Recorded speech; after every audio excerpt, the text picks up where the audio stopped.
Dear students, let's discuss the themes in Animal Farm. In his short novel Animal Farm, English author George Orwell allegorizes the Russian Revolution of 1917 when the Tsarist autocracy was pushed out and the Bolsheviks came into power, and the revolution's incremental betrayal of its supporters came under dictator Joseph Stalin. Drawing on fable conventions, Orwell tells a farmyard story casting revolutionary leaders Vladimir Lenin, Leon Trotsky, and Stalin as pigs, which, along with other common farm animals such as horses and hens, rebel against the tyranny of the czar like farmer Mr. Jones. Set on a small English farm, the novel follows a collective of working animals that, as the pigs exploit them anew, toil pathetically day after day in the belief that they are remaking the farm as a republic. Orwell wrote Animal Farm toward the end of World War II when the Union of Soviet Socialist Republics was being hailed by the Allied forces, including the British, for its decisive victories over Nazi Germany at Stalingrad and Kursk. Regarded by many as Orwell's finest work and certainly his first truly popular one, Animal Farm has long been ranked as among the best books of the 20th century. The corruption of socialist ideals in the Soviet Union. A theme is an idea that runs throughout a text. In Animal Farm, the theme of class equality and inequality, power and control are exploited through the events and characters in the novel. It is a didactic text. Animal Farm is most famous in the West as a stinging critique of the history and rhetoric of the Russian Revolution, retelling the story of the emergence and development of Soviet communism in the form of an animal fable. Animal Farm allegorizes the rise to power of the dictator Joseph Stalin. In the novella, the overthrow of the human oppressor, Mr. Jones, by a democratic coalition of animals quickly gives way to the consolidation of power among the pigs. Much like the Soviet intelligentsia, the pigs established themselves as the ruling class in the new society. The struggle for preeminence between Leo Trotsky and Stalin emerges, emerges in the rivalry between the pigs, Snowball and Napoleon. In both the historical and fictional cases, the idealistic but politically less powerful figures, Trotsky and Snowball, is expelled from the revolutionary state by the malicious and violent usurper of power, that is Stalin and Napoleon. The purges ensured trials with which Stalin eliminated his enemies and solidified his political base find expression in Animal Farm as the fable confessions and executions of animals whom Napoleon distrusts following the collapse of the windmill. Stalin's tyrannical rule and eventual abandonment of the founding principles of the Russian Revolution are represented by the pigs turned to violent government and the adoption of human traits and behaviors, the trappings of the original oppressor. Although Orwell believed strongly in socialist ideals, he felt that the Soviet Union realized these ideals in a terribly perverse form. His novella creates its most powerful ironies in the moments in which Orwell depicts the corruption of animalist ideals by those in power. For Animal Farm serves not so much to condemn tyranny or despotism as to indict the horrifying hypocrisy of tyrannies that base themselves on and owe the initial power to ideologies of liberation and equality. The gradual disintegration and perversion of the Seven Commandments illustrates this hypocrisy with vivid force, as do Squealer's elaborate philosophical justifications for the pig's blatantly and unprincipled actions. Thus, the novella critiques the violence of the Stalinist regime against the human beings it ruled and also points to Soviet communism's violence against human logic, language, and ideals. The societal tendency towards class stratification. Animal Farm offers commentary on the development of class tyranny and the human tendency to maintain and re-establish class structures even in societies that allegedly stand for total equality. The novella illustrates how classes that are initially unified in the face of a common enemy, as the animals are against the humans, may become internally divided when that enemy is eliminated. The expulsion of Mr. Jones creates a power vacuum and it is only so long before the next oppressor assumes totalitarian control. The natural division between intellect and physical labor quickly comes to express itself as a new set of class divisions, with the brain workers, as the pigs claim to be, using the superior intelligence to manipulate society to their own benefit. Orwell never clarifies in Animal Farm whether this negative state of affairs constitutes an inherent aspect of society or merely an outcome contingent on the integrity of a society's intelligentsia. In either case, the novella points to the force of this tendency towards class stratification in many communities and the threat that it poses to democracy and freedom. Political allegory. Orwell frames his story as a political allegory. Every character represents a figure from the Russian Revolution. Mr. Jones, the original human owner of the farm, represents the ineffective and incompetent Tsar Nicholas II. The pigs represent key members of Bolshevik leaders. Napoleon represents Joseph Stalin, Snowball represents Leo Trotsky, and Squealer represents Molotov.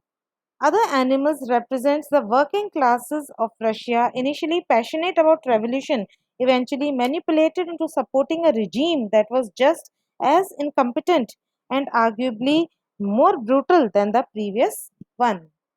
Totalitarianism. Orwell argues that any revolution led by a small conspiratorial group can only degenerate into oppression and tyranny. He makes this argument through the allegory of the farm. The revolution begins with firm principles of equality and justice, and initially the results are positive as the animals get to labor for their own direct benefit.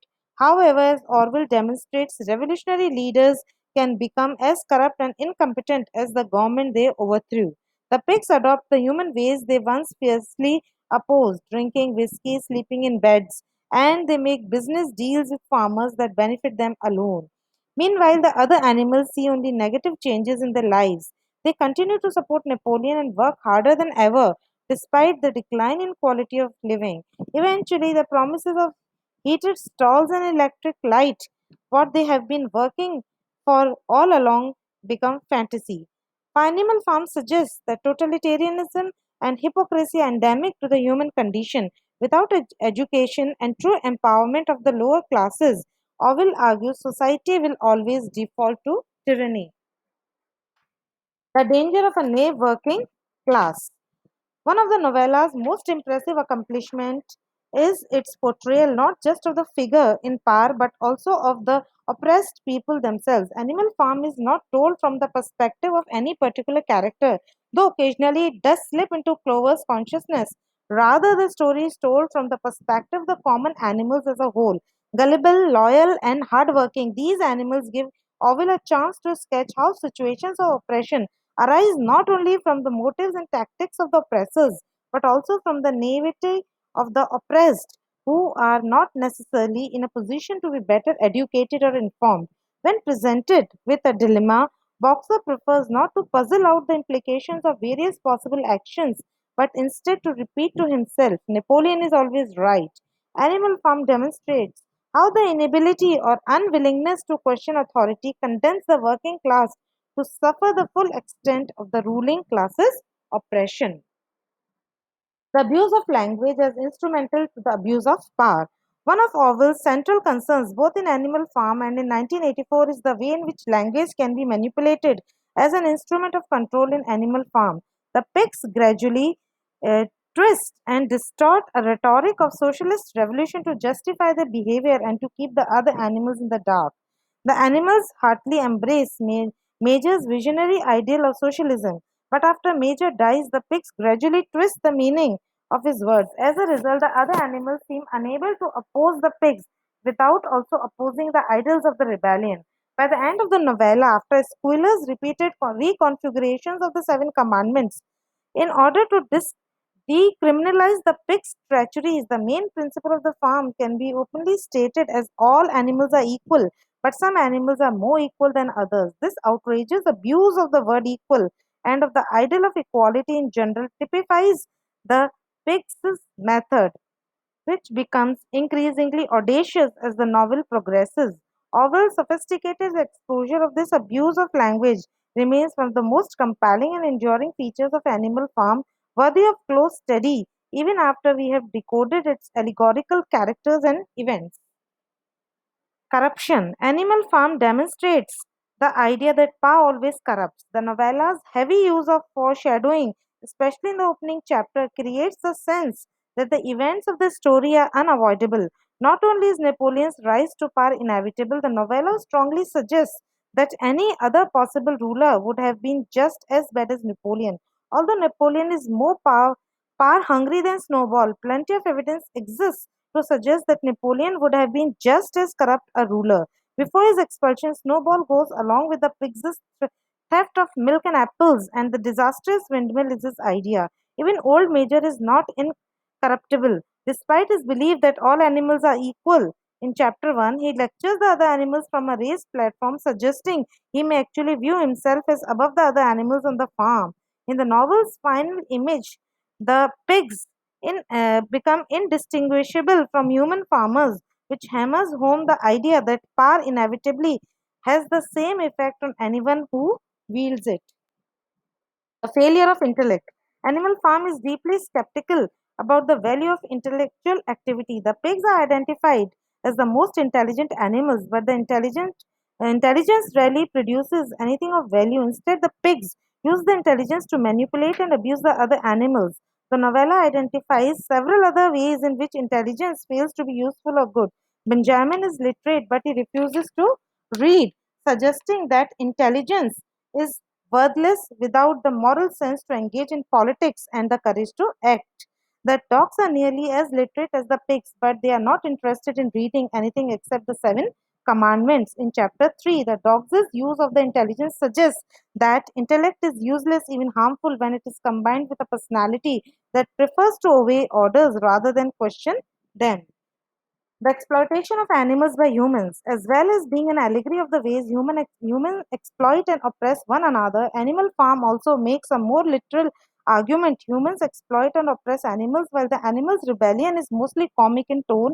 It ends on a serious and touching note. When the animals wipe out the last traces of Jones's hated regime, the harness room at the end of the stables was broken open. The bits, the nose rings, the dog chains, the cruel knives with which Mr. Jones had been used to castrate the pigs and lambs are all flung down the well in chapter 2. Abuse of religion. The character Moses in the story is an annoying crow who claims that there is a sugar candy mountain and spreads many dreamy and fictitious ideas into the farm. The pigs were strongly against the idea. They persuaded any animals who believed in the idea, fearing that the animals may lack in their work. The pigs controlled the idea of the sugar candy mountain in order to maintain their power over the farm. Much like in the real world, when the Catholic Church spreads their ideas and beliefs into Russia, the Soviet Union believed that Catholicism is linked to the West and it is an attempt made by the West in order to spread the religion into Russia. In Romania in 1949, all Catholic bishops were arrested within the territory along with congregations. Priests and congregations. With less influence from the Western world, the act gave more control over Russia to Stalin. The novella also suggests that there is a real connection as well as an allegorical one between the exploitation of the animals and the exploitation of human workers. Mr. Pilkington jokes to Napoleon, if you have your lower animals to contend with, we have a lower classes. That is in chapter 10. From the point of view of the ruling class, animals and workers are the same. Thank you.